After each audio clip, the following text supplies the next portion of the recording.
세계은행이 올해 세계경제 성장률 전망치를 하향 조정했습니다. 세계은행은 최신 세계경제전망 보고서에서 올해 세계경제 성장률이 2.5%에 그칠 것으로 내다봤습니다. 이는 코비드19 팬데믹 이후 가장 낮은 수준입니다. 세계은행은 전 세계 주요 경제권의 약 3분의 2에 대해 기존 전망보다 성장률을 낮춰 잡았습니다. 가장 큰 이유로는 중동 지역 긴장과 에너지 가격 상승이 꼽혔습니다. 세계은행은 이란과의 전쟁 이후 호르무즈 해협 봉쇄 여파로 국제 에너지 가격이 급등했고 물가 상승 압력이 다시 커지고 있다고 설명했습니다.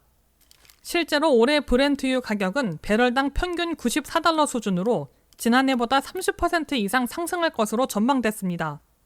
비료 가격 상승도 식품 가격 인상으로 이어질 가능성이 높은 것으로 분석됐습니다.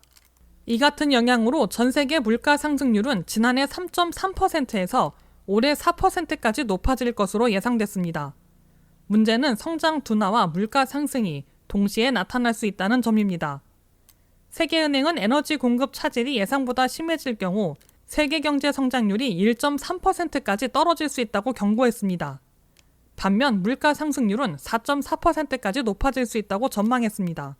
주요 국가 가운데 미국 경제는 상대적으로 견조한 모습을 유지할 것으로 예상됐습니다. 세계은행은 올해 미국 성장률을 2.2%로 전망했습니다.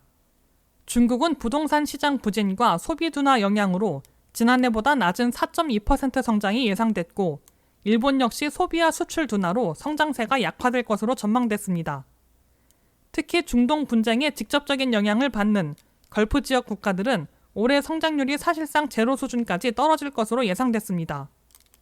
다만 세계은행은 현재의 충격이 점차 완화될 경우 오는 2027년 이후에는 에너지 공급 안정과 통화정책 완화, 무역 회복에 힘입어 성장세가 다시 개선될 것으로 내다봤습니다.